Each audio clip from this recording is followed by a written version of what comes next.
Vanessa Moffat from Data Center Alliance. I've been in the sector for 20 years and I've worked for a number of operators and the Uptime Institute and a number of software companies around the sector too.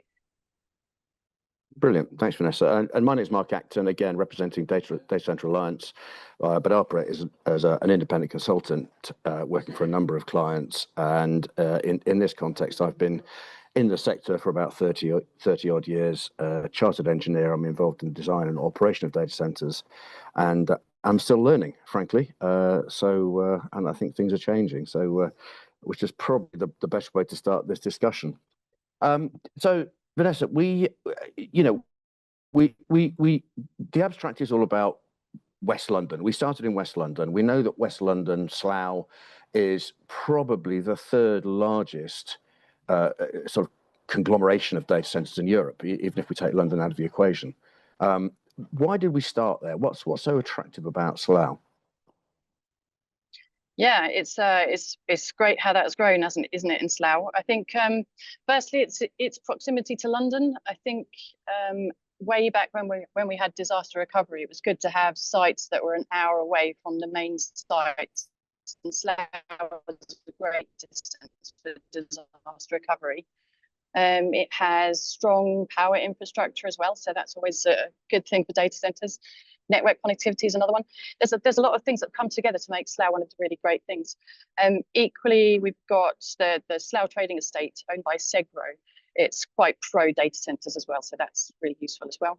And then as time has gone on, they've kind of established their own ecosystem there. There's lots of other companies now that have actually grown around the data center ecosystem within Slough. So I think it's kind of a perfect storm, if you like.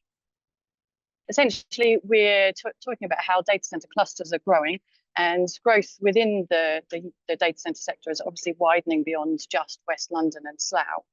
And we're kind of looking at the appetite across the country nowadays.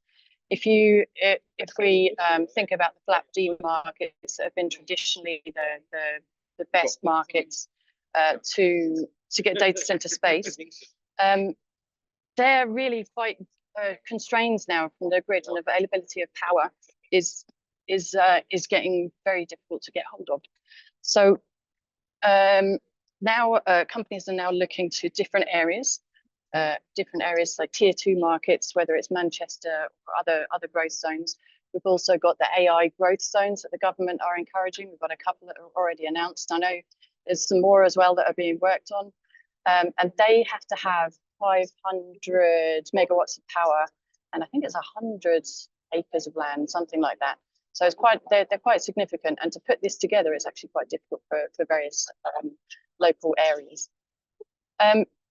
So the UK's got some AI infrastructure already. We've got Isambard, a supercomputer in the west, which is about the 6th most powerful computer in Europe, actually. So we're not doing too badly, but we do still need to invest in our AI infrastructure if we want to be part of the race.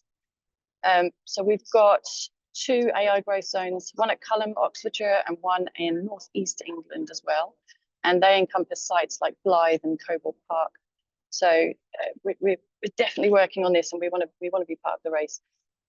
These zones offer enhanced access to power and planning support to accelerate the development of AI-enabled data centers and infrastructure, with, as I said before, with further sites and areas being considered. We do, however, have a little bit of a planning issue in the UK, as far as I'm concerned. As we were mentioned, and we were designated critical national infrastructure, excuse me, last year. It was about a year ago now, but since then, not a lot has actually happened. The National Planning Policy Framework has been updated to include guidance for local councils around approving data center applications, but it's not very specific. It's not very direct. It doesn't really say how they should go about approving or what they should be looking for. It just says that local councils should consider adding data center to their digital infrastructure. And as far as I know, there are only very few councils who have a digital infrastructure plan as part of their local plan as well. So when we come down to the local planning,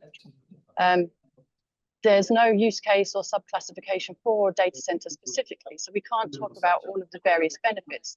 There are obviously community benefits programs for industrial applications, but not specifically for data centers. So we bring other benefits too. So we really need to kind of look at how we do planning so that we can make it a lot easier.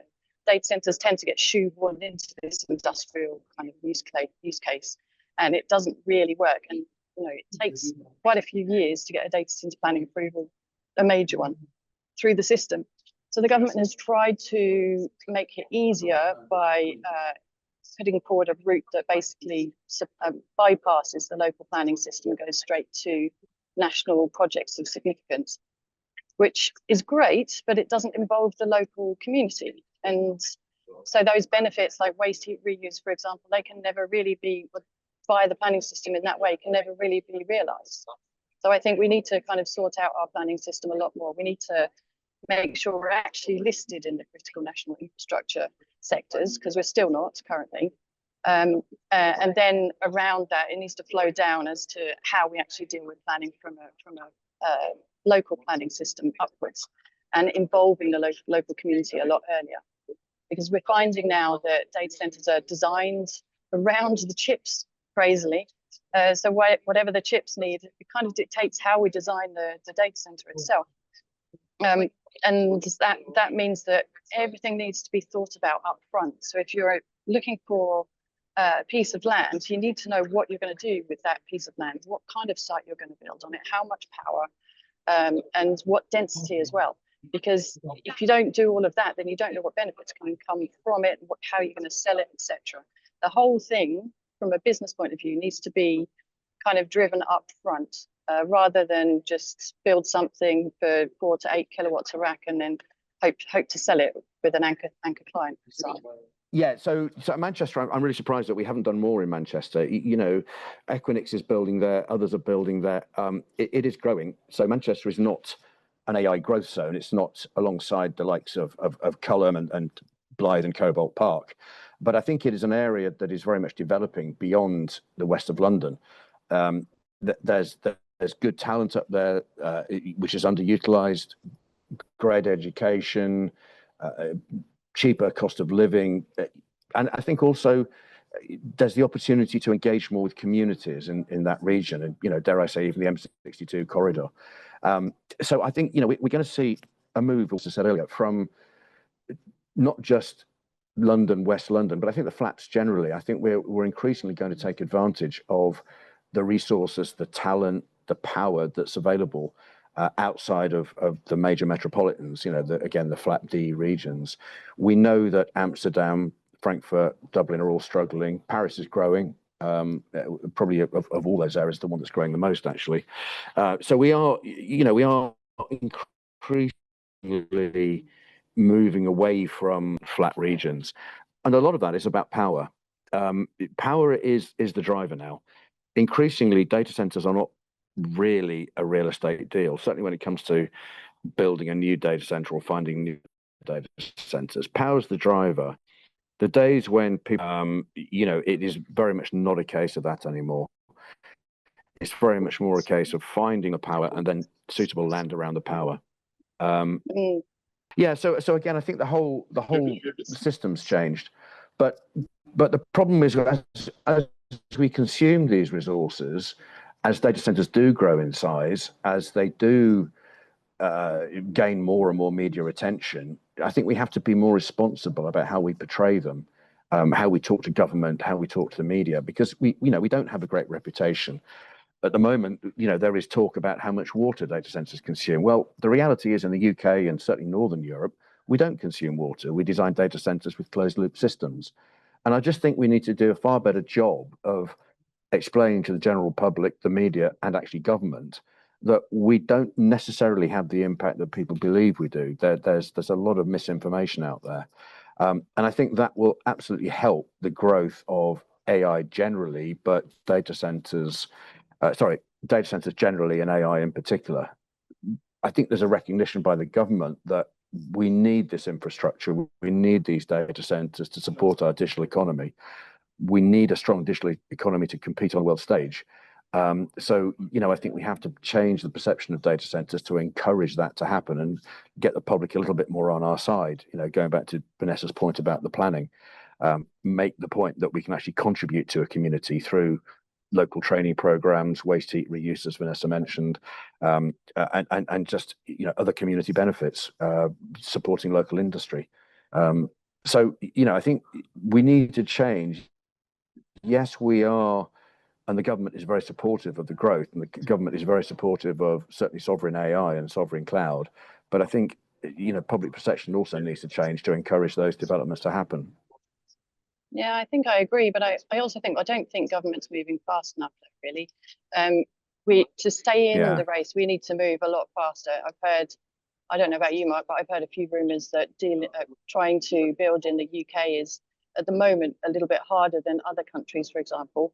A lot of red tape. The planning's not very good, so permitting. Grid power is difficult, even though there's reforms going on there. It's still quite difficult to do business for data centers in the UK. Are you finding the same thing? Yeah, I think so, and I think again we're in something of an arms race. There's quite a lot of reform happening on the grid side of things. We used to talk about national grid thinking it was the entire system, and actually now it's not. It's only part of the system. But they do have a transmission network as well as a distribution network. Now we have NESO, which is the overall system, and 6 distribution networks as well. So there's lots of change happening on that front. There's also a connections reform and a connections queue reform, so that projects that don't have planning or aren't shovel ready, as they call it, won't get to the top of the list. So there's a lot of work happening in there, even if it doesn't seem like it. And I think it's all really positive, actually. Just for everyone's benefit, he's in Africa, so it looks like the signal's a bit difficult over there. So I think if it's okay, I'll just do a couple of minutes to wrap up. Essentially, what we're seeing is that the major markets are becoming quite gridlocked, and there's a general move away from tier 1 markets, and that's not just the UK. So a lot of tier 2 markets are getting a bit more focus.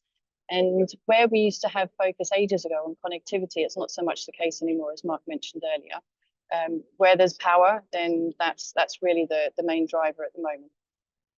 There's the people and skills as well is very interesting, but I think basically all data centers are not the same.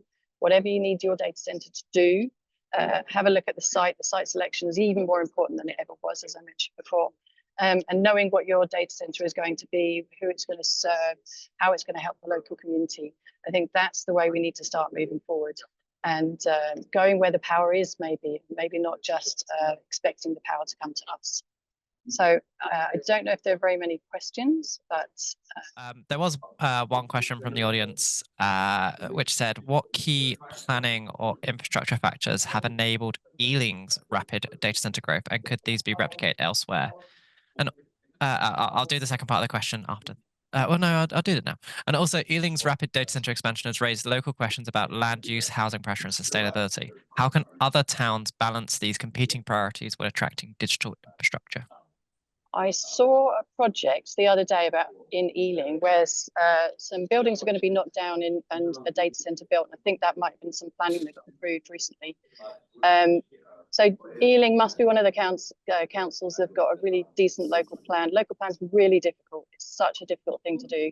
It's a very conflicting thing to be part of, because whilst as a councillor you want to do the best for your ward, you also need to do the best for the area as a whole, and so that decision is always going to be slightly conflicted. But if you've got a digital infrastructure plan as part of your local plan, then it can enable projects like this. Excellent, thank you for that. It's always one of those awkward things in terms of data centers can be great for the economy, but a lot of people don't like to be next to large warehouses, I guess, when it comes to residents. So it's always difficult, but it's nice to see that central government are now stepping in a bit more when data centers are rejected, because at the end of the day, we do still need them. There is another question from Graham Baker here. Is there currently a minimum requirement for a data center planning application? Does the application need confirmation of available power to pass? So for every local plan application, if it doesn't have the infrastructure, then it will fail. But I think we don't have as I mentioned, we don't have a use case for data centers themselves. And so we don't really have the right criteria for it to pass or fail, which is why it's so difficult, why it takes such a long time, why local councils have to get involved every single time. And really, they probably shouldn't. The data center company should be involving the community rather than the councillors to try and get it through the local plan process or the local planning process. So yeah, in answer to that question, if it doesn't have power or whatever else it needs, water or whatever else, it won't get through. Yeah. I always find that it's a stark difference in the UK regarding how we do our planning process in comparison to other countries, especially like in the US or Japan, where it's permitted development in terms of zoned, whereas here in the UK, it's everything's on a case-by-case basis, which makes everything slower. Which I always joke about how long it takes to build anything in the UK, and I know the government is trying to reform things at the moment with the planning process, but I think there's also an argument that it's not quite going far enough in comparison to other countries around the world. Yeah, there's a national planning statement for data centers coming out soon. It's being worked on right now, so fingers crossed that brings some good things. Yes. Well, I'm going to let you go, Vanessa, because I know you battled through some connectivity issues there. And Mark, thank you very much. I know it wasn't easy, but we got there in the end. Thank you so much, and have a lovely day. Thanks, Mark. Thanks, Vanessa. Thanks. Thanks. Bye.